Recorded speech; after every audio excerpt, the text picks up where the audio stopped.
وَإِنْ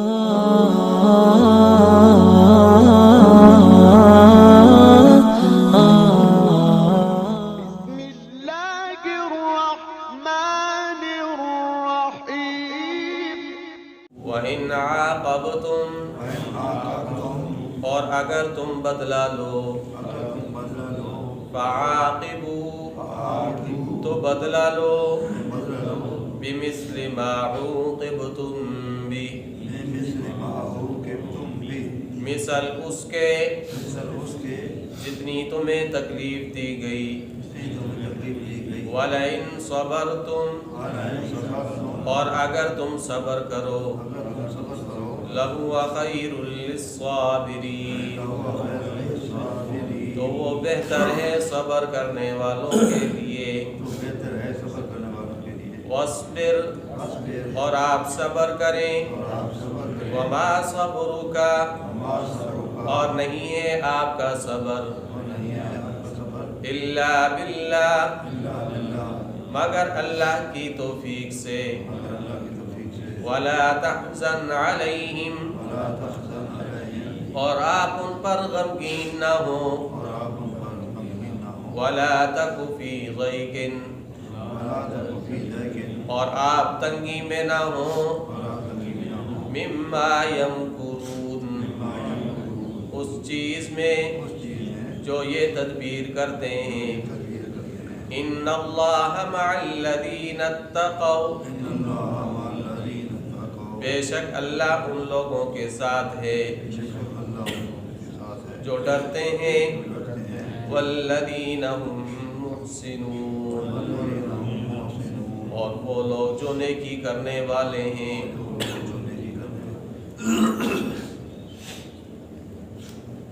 سورہ نحل کی یہ آخری 3 آیات ہیں۔ ان آیات کے بارے میں مفسرین کرام کی 2 رائے ہیں۔ ایک تو یہ ہے کہ حضرت عطا رحمۃ اللہ علیہ فرماتے ہیں کہ یہ جو 3 آیات ہیں یہ مدنی ہے، اور باقی ساری کی ساری صورت وہ مکی ہے، اور ان کا زمانہ نزول ان 3 آیات کا یہ فتح مکہ کے قریب کا زمانہ ہے، اس زمانے کے اندر یہ آیات نازل ہوئی۔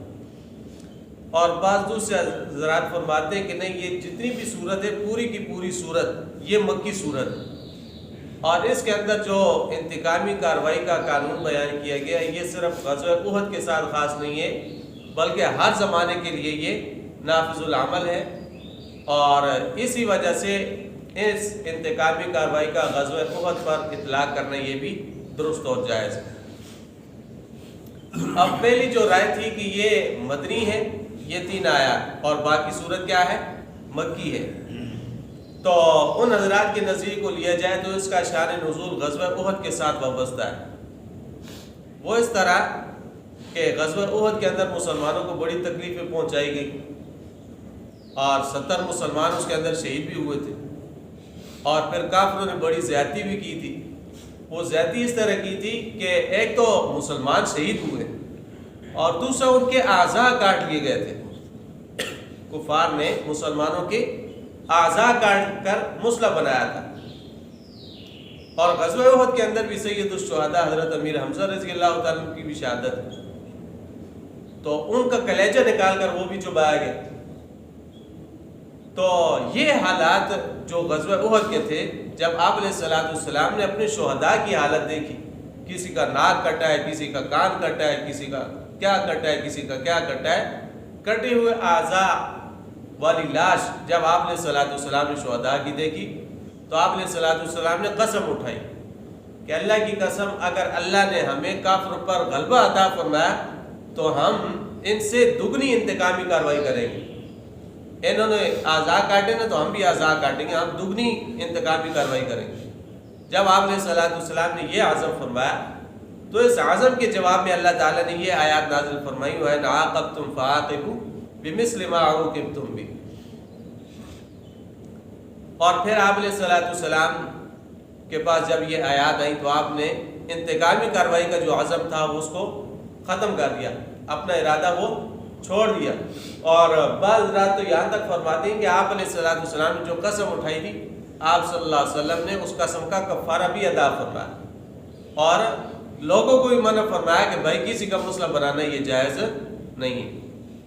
تو فرمایا وَإِنْ عَاقَبْتُمْ، اگر تم بدلہ لو فَعَاقِبُوا، تو بدلہ لے سکتے ہو بِمِثْلِ مَا عُوقِبْتُمْ بِهِ، جتنی تمہیں تکلیف پہنچائی گئی اس سے زیادہ نہیں. اور یہ بھی ضروری نہیں ہے، صرف تمہیں اجازت ہے، ضروری نہیں ہے انتقام لینا اور بدلہ لینا، یہ کوئی لازمی چیز نہیں ہے، صرف اس کی آپ کو اجازت ہے. اگر آپ کرنا چاہیں تو اس طرح کر سکتے ہیں. لیکن وَلَا إِن صَبَرْتُمْ، اگر تم صبر کرو لَهُوَ خَيْرٌ لِلصَّابِرِينَ، تو صبر کرنے والوں کے لیے یہ کیا ہے؟ بہتر. صبر کا بدلہ وہ اچھا ہے. صبر کرنے سے انسان کے گناہ مٹ جاتے ہیں، درجات بلند ہوتے ہیں اور آخرت کے اندر بھی اس کا بہت بڑا فائدہ ہونے والا ہے. اس لیے اگر کوئی بندہ انتقام نہ لے، بدلہ نہ لے، بلکہ صبر کر جائے تو فرمایا لَهُوَ خَيْرٌ لِلصَّابِرِينَ، صبر کرنے والوں کے لیے یہ کیا ہے؟ بہتر اور اچھا ہے. پیچھے ہم نے سورہ نحل کی ایک آیت پڑھی تھی جس کے اندر اللہ تعالیٰ نے 3 مثبت چیزوں کا تذکرہ فرمایا تھا اور 3 منفی چیزوں کا ذکر کیا تھا. ان اللہ یأمر بالعدل والاحسان وایتاء ذی القربى وینہی عن الفحشاء والمنکر والبغی. 6 چیزیں وہاں پہ بیان کی گئی تھی، ان میں سے 3 مثبت چیزیں تھیں. عدل، ان اللہ یأمر بالعدل والاحسان وایتاء ذی القربى، عدل، احسان اور قریبی رشتہ داروں کو دینا، یہ 3 مثبت چیزیں تھیں. وَيَنْهَى عَنِ الْفَحْشَاءِ وَالْمُنْكَرِ وَالْبَغْيِ، بے حیائی، منکر اور سرکشی سے منع کیے گئے، یہ منفی چیزیں تھیں. تو جو 3 مثبت چیزیں وہاں پہ اللہ نے بیان فرمائی تھی ان میں سے پہلی چیز کیا تھی؟ عدل. تو بعض حضرات فرماتے ہیں کہ ان آیات کا تعلق اس عدل کے ساتھ ہے، اس عدل کے ساتھ ہے کہ اگر تمہیں تکلیف پہنچائے گی تو عدل کا تقاضا یہ ہے کہ اگر تم نے بدلہ لینا ہی ہے تو اتنا لو جتنی تمہیں تکلیف دی گئی. یہ عدل کا تقاضا ہے، انصاف کا تقاضا ہے. اور اگر تم اس سے بڑھ کر انتقامی کارروائی کرو گے یا اس سے زیادہ اس کو تکلیف پہنچاؤ گے تو پہلے وہ ظالم تھا، اب تم ظالم بن جاؤ. لہٰذا عدل کا تقاضا یہ ہے کہ برابر سرابر کام رہے، جتنی تمہیں تکلیف پہنچائی گئی ہے اتنا ہی تم بدلہ لے سکتے. پھر یہ جو صورت ہے نا یہ مکی ہے. مکی صورتوں کے اندر عمومی طور پر توحید، رسالت، قیامت، آخرت، قرآن کی حقانیت اور صداقت، ان چیزوں کو بیان کیا گیا ہے. لیکن عدل ایسی چیز، ضروری چیز ہے کہ جس کا اعلان اللہ جل شانہ نے مکی زندگی کے اندر ہی کر دیا تھا. اور یہ اس لیے بھی ضروری تھا کہ مکی زندگی کے اندر مسلمان جو ہے غیر مسلموں پر اسلام پیش کر رہے تھے، ان کو دعوت دے رہے تھے اسلام کی، اور اسلام کی دعوت دینے کی وجہ سے مسلمانوں کو بہت زیادہ ذہنی تکلیفیں اٹھانی پڑ رہی تھی، بہت زیادہ. کوئی تانے دیتا، کوئی مارتا، کوئی کیا کرتا، کوئی کیا کرتا. تو عدل کا اعلان اس وقت بھی ضروری تھا کہ ممکن ہے کہ مسلمان اشتعال کے اندر آ جائے اور ان کے اندر انتقام کی ایک آگ بھڑک جائے جس سے پھر نقصان ہو. تو اس لیے فرمایا کہ اگر تم نے بدلہ لینا ہی ہے اور اگر اللہ تمہیں غلبہ عطا فرما دے تو پھر بھی تم نے عدل کا دامن نہیں چھوڑنا بلکہ عدل کو برقرار رکھنا ہے.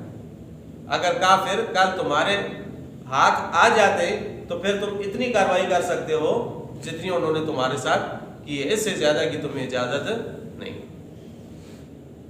پھر انتقامی کارروائی کے سلسلے میں سورہ مائدہ کے اندر ایک آیت گزری تھی کہ اگر کوئی تمہارے بندے کو قتل کر دے تو تم قتل کر سکتے ہو. ان النفس بالنفس والعین بالعین والانف بالانف والاذن بالاذن والسن بالسن والجروح قصاص ومن تصدق به فهو کفارۃ له، کہ نفس کے بدلے نفس ہے، ناک کے بدلے ناک ہے، کان کے بدلے کان ہے، یعنی جتنے بھی اعضاء کاٹے جائیں گے تو ان کا بدلہ وہی اعضاء ہے. والجروح قصاص، اسی طرح زخموں کا بھی وہ قصاص ہے. لیکن آگے فرمایا فمن تصدق به فهو کفارۃ له، جو بندہ انتقام نہ لے، بدلہ نہ لے، چھوڑ دے، معاف کر دے تو فهو کفارۃ له، تو یہ اس کے لیے گناہوں کا کفارہ بن جائے گا. تو عمومی طور پر جو قتل کیا جائے تو اس قتل کا قصاص انسان مقتول کے وہ رسا وہ لے سکتے ہیں قاتل سے، اور جس طرح اس نے قتل کیا اسی طرح قتل کر سکتے. مثال کے طور پر ایک بندے کو دشمن نے قتل کیا ہے، پہلے اس کو پکڑے اور اس کا ہاتھ کاٹ دیا. ہاتھ کاٹنے کے بعد اس کو تلوار سے یا گولی سے اس کو ختم کر دی. اب مقتول کے ورثاء کو یہ حق حاصل ہے کہ وہ اس قاتل کو پکڑے، وہ اس کو پکڑے اور اس کا پہلے ہاتھ کاٹے، پھر اس کی گردن جدا کر دے. تو یہ انتقامی کارروائی اسی طرح جس طرح اس نے کیا اسی طرح اس کے ساتھ بھی کیا جائے. لیکن عام قانون یہ ہے کہ اس نے جس طریقے سے بھی قتل کیا ہے اس کو گردن پہ تلوار مار کے گردن ہی کو جدا کر کے اس کو مار دیا جائے، بس یہ قصاص ہے. اور اسی طرح پھر قصاص اس مقام پر ہوگا جہاں پر مماثلت ممکن ہے. جہاں پر مماثلت ممکن ہے، مثال کے طور پر کوئی بندہ کسی کو پکڑ کے اس کا ہاتھ یہاں سے کاٹ دیتا ہے، تو اب یہاں سے ہاتھ کاٹنا یہ ممکن ہے کہ بالکل اسی جگہ سے کاٹ دیا جائے، یہ ممکن ہے. یا اسی طرح کوئی بندہ کسی کا پاؤں کاٹ دیتا ہے گھٹنے سے، تو اب اس کا انتقام لینا، یہ قصاص لینا، یہ بھی اس کے اندر بھی مماثلت پائی جاتی ہے. گھٹنے سے اس دوسرے کا وہ پاؤں وہ کاٹ دیا جائے. لیکن بعض جگہ ایسی ہوتی ہے جہاں پر مماثلت ممکن نہیں ہوتی، برابری ممکن نہیں رہتی. مثال کے طور پر کسی بندے نے کسی کو گرایا یا کسی کو ضرب لگائی ٹانگ کے اوپر، تو اس کی ٹانگ درمیان سے ٹوٹ گئی. تو اب اس کی مماثلت ممکن نہیں ہے کہ آپ اس کو اسی طرح کی اتنی ہی زور سے ضرب لگائیں جتنی زور سے اس نے لگائی، یہ ممکن ہے. پھر یہ ممکن ہے کہ جس جگہ سے اس کی ہڈی ٹوٹی اسی جگہ سے تم بھی ہڈی توڑو، یہ بھی ممکن نہیں. پھر یہ بھی ممکن نہیں ہے کہ اتنی مقدار کے اندر ہڈی ٹوٹے جتنی اس نے توڑی، یہ بھی ممکن نہیں ہے. پھر یہ بھی ممکن نہیں ہے کہ جتنی تکلیف اس کو ہوئی ہے آپ کے بندے کو ہوئی ہے اتنی تکلیف آپ کی حساب سے اس کو بھی ہوئی ہے، ممکن ہے اس سے زیادہ ہو. تو یہ چیزیں ایسی ہیں جن کے اندر مماثلت نہیں ہے. تو جن چیزوں کے اندر مماثلت نہیں ہوگی تو ان کے اندر پھر قصاص نہیں ہوگا، پھر اس کا کیا ہوگا؟ ضمان ہوگا، ضمانت دینی پڑے گی، معاوضہ ادا کرنا پڑے گا.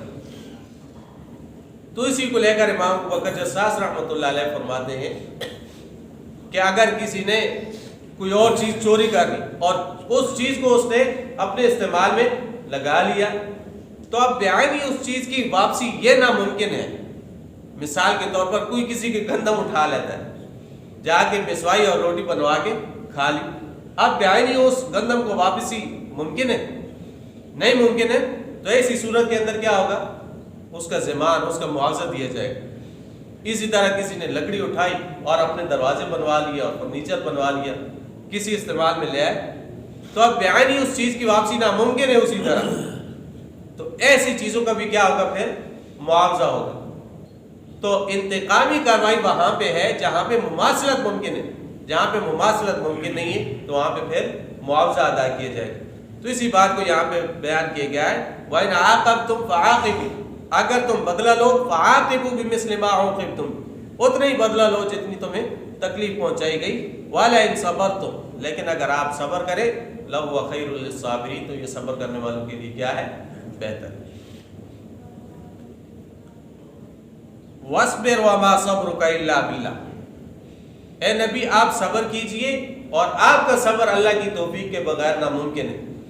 اللہ تمہیں توفیق دے گا تبھی صبر ہو سکتا ہے. اللہ کی ذات ہی کے ساتھ انسان کو صبر آ سکتا ہے. حضرت شعیب علیہ السلام نے کیا کہا تھا اپنی قوم؟ وَمَا تَوْفِيقِي إِلَّا بِاللَّهِ، مجھے اللہ توفیق دے گا تو میں کچھ کروں. تو اللہ کی توفیق ہوگی تو انسان صبر کرے گا، اللہ کی توفیق ہوگی تو انسان برداشت کرے گا. اللہ کی توفیق نہیں ہوگی تو یہ کچھ نہیں کر سکتا. تو فرمایا وَمَا صَبْرُكَ إِلَّا بِاللَّهِ، نہیں ہے آپ کا صبر مگر اللہ کی توفیق سے. وَلَا تَحْزَنْ عَلَيْهِمْ، آپ ان پر غمگین نہ ہوں. وَلَا تَكُ فِي ضَيْقٍ مِّمَّا يَمْكُرُونَ، اور آپ تنگی میں نہ ہوں ان چیزوں سے، اس چیز سے جو یہ تدبیر کرتے ہیں. اللہ تعالیٰ ان کی چالوں کو خود ہی ناکام بنا دے، آپ کو غمگین ہونے کی ضرورت نہیں.